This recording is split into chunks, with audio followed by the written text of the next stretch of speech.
தன்னுடைய அறிவுக்கு மீறிய விஷயங்களில் வந்து ஈடுபட்டுக்கிட்டு இருக்கும் தெரியுமா, அந்த மாதிரி. எனக்கு எல்லாம் தெரியும், நான் தான் எம்ஜிஆர் நானும் ஒன்று, எங்கே போட்டு எம்ஜிஆர் நானும் ஒன்று, எம்ஜிஆர் நானும் ஒன்று, எம்ஜிஆர் நானும் ஒன்று. சரிடா எப்பா விடுறா, நீ எம்ஜிஆர் ஒன்று தான்டா, விட்டுட்டு போய் தொலைடா. உன்ட்ட படிப்பும் கிடையாது, சரி சமூகத்துக்கு ஏதாவது செஞ்சுருக்கியா அப்படின்னா எதுவும் செஞ்சதும் கிடையாது. பாலை கொடுத்தா, முட்டையை கொடுத்தா, அதை கொடுத்தான்னு கட்சிக்கு, அதாவது மன்றத்தில் இருக்கிறவங்க பூரா செலவழித்து உன்னை தூக்கி விட்டு அன்றைக்கி ஆளாக்கியிருக்கான். ஊழலை வந்து இவர் எதுக்குறேன் அப்படின்றாரு, ஆனால் கலைஞர் கருணாநிதியை நான் எனக்கு ரோல் மாடல்ன்றார். இது எப்படி ஏற்றுக்க முடியுன்றது? நீங்கள் மறுபடியும் ஒரு டஃப்பான கொஸ்டின் கேட்டுட்ருக்கீங்க. இதுக்கெல்லாம் பதில் அவங்ககிட்ட கிடையாது. திமுகவில் தலைவராக இருக்கார், சிஎம்மாக இருக்கார், அவரை எழுப்பி கேட்டால் அவர் விசில் ஓட்டு போடுறேன்னு பாரு. இதை விட கேவலமான கிரிஞ்சு நான் உலகத்திலே கேள்விப்பட்டதில்லை சார். ஏண்டா கிரிஞ்சு பண்ணுவான் பார்த்துருக்கேன், நானும் பண்ணுவேன், எல்லாரும் பண்ணுவான் பார்த்துருக்கேன். இவ்வளவு மட்டமான கிரிஞ்சுலாம் எவனும் பண்ண மாட்டான்டா டே.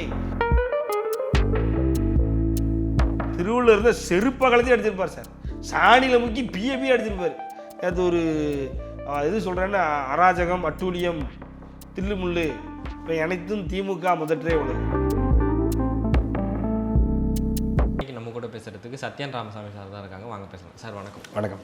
டிவிகே 3ஆம் ஆண்டு விழா கொண்டாடினாங்க. அதில் வந்து இவர் என்டிடிவியில் ஒரு இன்டர்வியூ கொடுத்தாங்க. அதில் வந்து எனக்கு வந்து ஜெயலலிதா அவர்கள் ரோல் மாடல், கருணாநிதி அவர்கள் ரோல் மாடல், இப்படி அண்ணா இப்படி எல்லாத்தையும் சொல்லிட்டு, ஆனால் திமுக தான் போட்டு விமர்சிக்கிறார். நீங்கள் கருணாநிதியை ரோல் மாடல் எடுத்துட்டு நீங்கள் திமுக விமர்சிக்கிறீங்க அப்படின்ற ஒரு கேள்வி வருது இல்லை சார்? அவருக்கு பதிலே தெரியாது சார். நீங்களே இதில் இவ்வளோ கஷ்டமெல்லாம் கேள்விட்டீங்கன்னா அவர் எங்கே போய் பதிச்சுடுவார்? திமுக தீய சக்தின்னு எழுதி கொடுத்தா அது சொல்லுவார். ஏன் அப்படின்னு கேட்டால் அவருக்கு தெரியாது. ரைட்டா? அதே மாதிரி அன்னைக்கு ஏன் கருணாநிதி பிடிக்குன்னு சொன்னீங்க சார்? அன்றைக்கி எழுதி கொடுத்தாங்க சார், சொன்னேன். ஓ இது அதுவும் எப்படி அப்படியா, ஓ அப்படியா அப்படின்னு நீங்கள் கேட்டிங்கன்னா, சார் என்ன சார் நேற்று தானே அப்படி சொன்னீங்க, இன்றைக்கி இல்லை நேற்று அதை எழுதி கொடுத்தாங்க, அதை சொன்னேன், இன்றைக்கி இதை எழுதி கொடுத்தாங்க, இதை சொல்லியிருக்கேன், அது இது லிங்க் ஆகிறதுலாம் என்கிட்ட கேட்காதீங்க, அதெல்லாம் நீங்கள் வேறு யார்ட்டே போய் பார்த்துக்கோங்க அப்படின்றாரு. இதெல்லாம் கேட்பாங்கன்றனால தான் அவர் வீடியோவிலே ரெக்கார்டட் வீடியோவிலே இன்டர்வியூ கொடுக்க மாட்டார் சார்.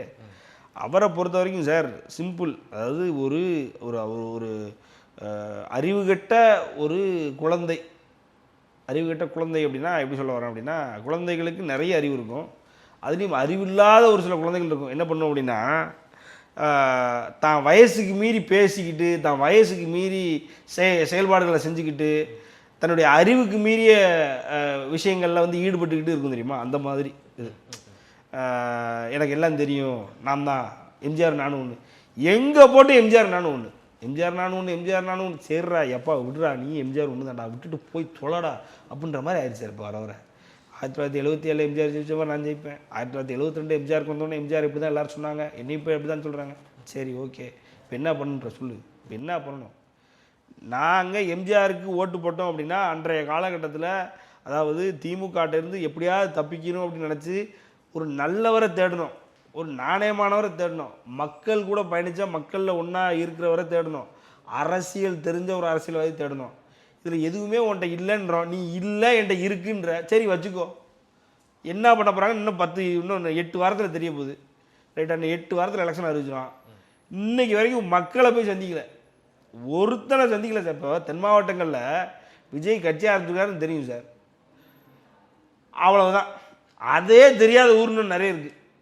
அவன் எல்லாரும் அங்கே இருக்கிற டிவிகேவினுடைய ரசிகர்களே விஜய் வருவார்னு வெயிட் பண்ணிட்டு இருக்கான். விஜய் எங்கள் வீட்டு முன்னாடி வருவார், அண்ணனுக்கு விசில ஊதி வரவேற்று அண்ணன் காலத்தில் துண்டா போடணும்னு வெயிட் பண்ணிட்டு இருக்கான். தூக்கி எரிவானு தெரியுமா, அப்படி அண்ணன் போகும்போது அண்ணன் மண்டையிலே எரியணும் அப்படின்னு அவன் துண்டை கட்டி வச்சுருக்கான் கையில். அவர் வரவும் போகிறதில்ல, ஒன்றும் நடக்க போகிறதில்ல. நேற்று பாருங்க தெளிவாக சொல்லிட்டார், விஜய் வெளியே வா, விஜய் வெளியே வா, சரி நான் வரேன் அப்படின்னு சொல்லி எனக்கோ தேதி அறிவிச்சுக்கிட்டு எல்லாத்தையும் போய் பார்க்க போகிறாரு அப்படின்னு பார்த்தா, விஜய்னு எல்லோரும் அவன் வீட்டிலேருந்து ஒரு நாள் ஓட்டு போடுறதுக்கெல்லாம் வருவாங்க, வெயிட் பண்ணுங்க அப்படின்ட்டு. அப்போ நான் வரமாட்டேன், அது விஜய்ன்னு தான் வரமாட்டான், விஜய்னு வீட்டுக்குள்ளே இருக்கவன் பூரா வெளியில் வருவான் அப்படின்ட்டாரு. நீ எப்போ தான் வருவ அப்படின்னு வரைய மாட்டான். அதாவது தன்னுடைய இயலாமையை மறைக்கிறது வந்து எவ்வளோ கேவலம் தெரியுமா? ஒரு அரசியல் தலைவனாக இருந்துக்கிட்டு தன் வெளியில் வரமாட்டேன்றது ஒரு இயலாமை. இந்த இயலாமையை வந்து மக்கள் முன்னாடி இன்றைக்கி போய் மக்கள் முன்னாடி ஓட்டு கூட நீ கேட்க மாட்டேன், நீ அவ்வளோ பெரிய பண்ணையாரா அப்படின்னு மக்கள் நினப்பான்ல, யோசிப்பானா இல்லையாடா? நீ வீட்டுக்குள்ளேயே அழுங்காமல் இருந்துக்கிட்டு நானும் எம்ஜிஆர் ஒன்று, எம்ஜிஆர் படத்துக்கிட்டே ஓட்டு வாங்கின மாதிரி நானும் ஓட்டு வாங்கிறேன் அப்படின்னா அன்றைய காலகட்டமும் இது ஒன்றா சார்? இப்போ எவ்வளோ டிமாண்ட் இருக்குது. படிப்பே நீங்கள் மிகப்பெரிய தகுதி சார், நீ படிப்பே நீங்கள் ஐஏஎஸ் ஐஆர்எஸ் எவ்வளோ எதிர்பார்க்குறானுங்க. உன்ட்ட படிப்பும் கிடையாது, சரி சமூகத்துக்கு ஏதாவது செஞ்சுருக்கியா அப்படின்னா எதுவும் செஞ்சதும் கிடையாது. பாலை கொடுத்தா, முட்டையை கொடுத்தா, அதை கொடுத்தான்னு கட்சிக்கு அதாவது மன்றத்தில் இருக்கவங்க பூரா செலவழித்து உன்னை தூக்கி விட்டு அன்றைக்கி ஆளாக்கியிருக்கான். சரி உனக்கு ஏதாவது அரசியல் தெரியுமா, நீ எம்ஜிஆர் உண்டு உனக்கு ஏதாவது அரசியல் தெரியுமா அப்படின்னா எப்படி பார்த்தாலும் கடைசி வரலாறு எடுத்து பார்த்தா எல்லா இடத்துலையும் கை கட்டி நின்றுருக்கு. அது தவிர உன்ட்ட வரலாறே இல்லை. உன்ட்ட அரசியல் வரலாறே அவன் கையில் விழுந்து கையெடுத்து கும்பிட்டது கையை கட்டி நின்றது காலில் விழுந்து இதுதான் உன்னுடைய வரலாறாக இருக்குது. அப்புறம் உன்னை எதுக்கு நான் ஜெயிக்க வைக்கணும்னு மக்கள் நினைக்க மாட்டாங்க, யோசிக்க மாட்டாங்க. கொஞ்சமாவது எம்ஜிஆர் நீ நினச்சிக்கோ ஒன்று, ஏன்னா எங்களுக்கு தெரியாதா எம்ஜிஆர் எப்படிப்பட்டவர் நீ எப்படிப்பட்டவர்னு. அப்போது இன்னொன்று எம்ஜிஆரே இன்னைக்கு உனக்கு ஓட்டு போட போகிறவனுக்கு பாதி பேருக்கு தெரியாத, எம்ஜிஆரே யாருன்னு தெரியாத. அப்புறம் எம்ஜிஆர் நான் ஒன்று எவனுக்கு என்ன தெரியுது, அவர் யாரோ ஒரு பெரிய ஆள் போல இருக்குது, அவர் மாதிரி இவரே சொல்லிக்கிறாரு அப்படின்னு தானே அவனுக்கு தெரியும். நீ சொல்கிற விஷயத்த உன் ஆளுங்களுக்கே புரியாத, பாதி பேருக்கு எம்ஜிஆர் யாருன்னு தெரியாத. அப்போ அப்படிங்கும்போது கம்ப்ளீட்டாக ரெலவெண்ட்டாக இல்லாத விஷயங்களை மட்டுமே பேசிகிட்டு இருக்கார் விஜய். திமுகவில் தலைவராக இருக்கார், சிஎம்மாக இருக்கார், அவரை எழுப்பி கேட்டால் அவர் விசில் சின்னது ஓட்டு போடுறேன்னு பாறான். இதை விட கேவலமான கிரிஞ்சு நான் உலகத்திலே கேள்விப்பட்டதில்லை சார். ஏண்டா கிரிஞ்சு பண்ணுவான் பார்த்துருக்கேன், நானும் பண்ணுவேன், எல்லாரும் பண்ணுவான் பார்த்துருக்கேன். இவ்வளவு மட்டமான கிரிஞ்சுலாம் எவனும் பண்ண மாட்டான்டா டேய். ஏண்டா அவர் தான் ஜெயிக்க போகிறேன்னு சொல்கிறாரு. 210 தொகுதியில் அவர் தான் உதயசீரன் ஜெயிக்குன்றாரு. அவர் தான் அந்த கட்சிக்கு தலைவர், அவர் தான் சிஎம், அவர் மகன் துணை முதல்வர். அவரை எழுப்பிட்டு கேட்டால் நான் விசில் சின்னத்துக்கு ஓட்டு போடவும் பாருங்கன்னா இதை விட இதை எழுதி வேற கொடுத்து இவ்வளோ பெரிய புக்கு வேறு எழுதி வச்சுருக்கான் அந்த ஆள். அதை திருப்பி வேற படித்து வேற அதை சொல்லிக்கிட்டு இருக்கான். இதெல்லாம் எவன்டா அவனை எழுதி கொடுக்குறான் மட்டும் கையில் கிடச்சானா தாவேக்காரனே அடிப்பான் சார். அவ்வளோ கேவலமா ஒரு சின்ன பையன் சார். விஜய்க்கு நல்லா 1/2 வயசு இளம்பு இருக்கும் சார், 1/2 குத்துக்கு இளம்பு இருக்கும். அவன் பேசுகிறான் அழகா சூப்பராக பேசுகிறான் மேலே ஏறி. இந்த ஆள் மேலே போய் பேசுவான், என்னதாண்டா பேசுவான்னு பார்த்தா அரைச்ச மாவு, அதே பழைய மாவு. நீங்கள் இது பாஜகவினுடைய அணியில் இன்று இணைந்திருக்கும் பலர் எப்படி பற்றியா மாசா சொல்லிட்டேன் பார்த்தியா, எப்படி ட்விஸ்ட் பண்ண பார்த்தியா அப்படின்றான். ஏண்டா இங்கே மோடி வராரு, அவர் சொல்கிறாரு அதிமுக தலைமையில் கூட்டணி அப்படின்றாரு. அமித்ஷா வராரு அதிமுக தலைமையில் கூட்டணின்றாரு. பாஜகவினுடைய அனைத்து தலைவர்களும் அமித்ஷாவுடைய அதிமுகவினுடைய ஐயா எடப்பாடி அவருடைய கூட்டணின்றாரு. இவன் அதை பெருசாக அதை ட்விஸ்ட் பண்ணி இவர் சொல்லி மாஸ் பண்ணுறாரான். மாஸ் பண்ணோடனே கீழே கைத்துறானுங்க. அதை விட சார் திருவள்ளூர் இருந்த செருப்பை கலத்தி அடிச்சிருப்பார் சார். சாணியில் முக்கி பிஏபி அடிச்சிருப்பார். அது ஒரு இது சொல்கிறேன்னா அராஜகம் அட்டூழியம் தில்லுமுள்ளு இப்போ அனைத்தும் திமுக முதற்றே உள்ளது. அதை வேற கீழே அவங்க புலாங்கிதம் அடைஞ்சு கைத்தட்டி ஒன்ஸ் மோர் அவரும் கூச்சமே இல்லை. வேண்டாம் அவனுக்கு ஓட்டுறானுங்க அவனுடைய ஒன்ஸ் மோர் 3 தடவை அதுவும் கூச்சமே இல்லை 3 தடவையும் சொல்கிறான் சார். அதை ஏண்டா திமுக ஆரம்பித்த காலத்துலேருந்தே இது திமுக மேலே வைக்கப்பட்ட ஒரு குற்றச்சாட்டு. திமுக அராஜகம் பண்ணு அட்டூழியம் பண்ணு தில்லுமுள்ளு பண்ணுன்றதான் உலகத்தில் இது ஏதோ இவர் தான் புதுசாக கண்டுபிடிச்ச மாதிரி சார். இது இல்லாமல் ஏஐயில் இந்த ஆள் மூஞ்சி திருவள்ளூர் மூஞ்சி மாஃப் பண்ணி ஏஐயில் இவர் சொல்கிற மாதிரியே வைக்கிறானுங்க சார். சொல்கிற மாதிரி வச்சா அதுக்கு ஹார்ட் வேறு விட்றானுங்க, ஃபுல்லாக ஹார்ட்டாக பறக்குது. அதாவது கூமுட்டை கூட்டம், அந்த கூமுட்டை கூட்டத்துக்கு தலைமை கூமுட்டையான். இந்த கூமுட்டையானை வச்சு இந்த கூமுட்டை கூட்டம் வச்சு ஊருக்குள்ளே மக்களை ஏமாற்றி என்னமாவது பண்ணிடலாமா, எவ்வளோத்தையாவது நம்ம அடிச்சுட்டு போயிடலாமா, ஆட்டையை போட்டு போயிடலாமான்னு சுற்றிட்டு இருக்காங்க. 2 கோடி ரூபா கேட்குறானா சார். அன்றைக்கி விகடனில் எழுதியிருக்காங்க சார், புஷியானந்து 2 கோடி ரூபா கேட்குறான். நீ உனக்கு சிம்பிள், உனக்கு இந்த தொகுதி வேணுமா, 2 கோடி ரூபா டிடி எடுத்து கட்சி பேரில் அனுப்ப உனக்கு தொகுதி அப்படின்னு பேசிக்கிட்டு இருக்காங்க. இவனுக்கு வந்தானுங்கன்னா தமிழ்நாட்டு மக்களை காப்பாற்றுவாங்க. அதாவது நமக்கு தெரிஞ்ச விஷம் இது. இந்த விஷத்தை வளர விட்டோம் அப்படின்னா தமிழ்நாட்டு மக்கள் இன்னும் கேவலமான ஒரு அதில் பாதாளத்தை நோக்கி நம்ம போவோம். அதனால் முளையிலே அதெல்லாம் கிள்ளி எறியணும். நம்ம இப்போ சார் ஊழலை இவர் எதுக்குறேன் அப்படின்றாரு. ஆனால் கலைஞர் கருணாநிதியை நான் எனக்கு ரோல் மாடல்ன்றாரு. இது எப்படி ஏற்றுக்க முடியுன்றது நீங்கள் மறுபடியும் ஒரு டஃப்பான கொஸ்டின் கேட்டுட்ருக்கீங்க. இதுக்கெல்லாம் பதில் அவன்கிட்ட கிடையாது.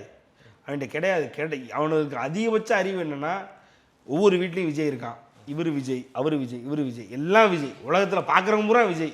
இதுதான் இவனோட அதிகபட்ச அறிவே. அதாவது உன் தலைவன் பேட்டி கொடுக்கவே மாட்டானா, எப்படா பேட்டி கொடுப்பான், அவன் பேட்டி கொடுத்தானா, அவனை பேட்டி கொடுக்க சொல்லி என் தலைவனை பேட்டி கொடுக்க சொல்கிறேன். இது சொல்கிறது யாருன்னா ஐஆர்எஸ். இதெல்லாம் படித்தானா என்ன, உங்களே படித்து தான் பாஸ் ஆனியா இல்லை ஏதாவது ஓசியில் பாஸ் ஆகிட்டியா, காசை கொடுத்து பாஸ் ஆகிட்டியான்ற மாதிரி இருக்குது. அருண்ராஜை கூப்பிட்டு வச்சு விஜய் எப்போ சார் பேட்டி கொடுப்பாரு, சிஎம் பேட்டி கொடுத்த அன்றைக்கி மறுநாள் கொடுப்பாரு அப்படின்றான். சிஎம் பேட்டி கொடுக்க மாட்டாருன்றது எங்களுக்கு தெரியும், உங்களால் எப்படா பேட்டி கொடுப்பாரு அதை சொல்கிறா அப்படின்னா அதுக்கு பதில் கிடையாது. இப்படி தான் இருக்காங்க. அந்த ஐஆர்எஸ் அவர் வேறு, அவர் எங்கே போனாலும் என்ன பேட்ச் நம்பர் நீங்கள் யார் நீங்கள் அங்கே ஐஏஎஸ் அவன் வேலை பார்த்துக்கிட்டு இருப்பான். இந்த ஆள் சும்மா திட்டிகிட்டு இருக்காரு. இது இந்த ஜனநாயகம் படத்தில் நடிச்சுக்கிட்டு அது வராத படம் இருக்குது, அது வரவே போகிறதில்ல சார், அது வேற கதை. அந்த படத்தில் இந்த ஆளில் கெஸ்ட் ரோல் யார் அருண்ராஜ். இவர் போய் நிற்கும் போது அங்கே ஏதாவது நடந்துக்கிட்டு இருக்கோம், அங்கே யாராவது ஒரு ஐபிஎஸ் ஐஏஎஸ் ஐஆர்எஸ் யாராவது நிற்பாங்களா, உடனே எந்த பேட்ச் நீங்கள் இந்த பேட்ச் நம்பரா ஓகே. அன்றைக்கி போஸ்டரை கொண்டு இங்கேயோ ஒட்ட தெரியாமல் ஒட்டியிருக்காங்க போல், அதை ஒருத்தன் இறக்கணும் அப்படின்ட்டுருக்கான். அங்கே பார்த்தா அங்கே ஒரு டிஎஸ்பி நிற்கிறாரு. அவர் கேடர் வந்து ஐஏஎஸ் கேடர் போல இருக்குது. ஐஏஎஸ் கேடரில் ஐபிஎஸ் குரூப் ஆமாம் சாரி குரூப் 1ல் எழுதியிருக்காரு போல இருக்குது. அப்போ அவர்கிட்ட எந்த பேட்ச் நீங்கள் என்ன பேட்ச்னா எனக்கு கிழிச்சு அறுத்து தள்ளிடுறியா என்ன நீ ஒரு கட்சியில் ஒரு பொறுப்பில் இருக்க அவ்வளோதானே. ஒரு பேட்ச் கேட்டு உனக்குன்னு ஏதாவது அறிவு இருக்கா? அந்த ஆள் ஐஆர்எஸ் புதுசாக ஒரு திட்டம் நேற்று கட்சி ஆரம்பித்து 2 வருஷம் முடிஞ்சு போச்சு, 3ஆவது வருஷத்துக்குள்ளே போகிறேன். இதெல்லாம் திட்டம் மக்களை இப்படிலாம் நான் ஆக்குவேன். ஒரு நாம் தமிழர் கட்சிக்காரன் எவ்வளோ சொல்கிறான், எத்தனை திட்டம் சும்மா வாயால் அடிக்கிறானு லிப் சர்வீஸ் தான் பண்ணுறானுங்களாலும் சொல்கிறானு இல்லை. நீ அதை மாதிரி எதையாவது இந்த திட்டம் வச்சுருக்க, அந்த திட்டம் மக்களுக்கான இதை பண்ண போகிறேன் அதை பண்ண போகிறேன், அது மக்கள் இதில் கஷ்டப்படுறாங்க இதுலேருந்து மக்கள் இப்படி ஒரு நாள் பேசியிருக்கானா?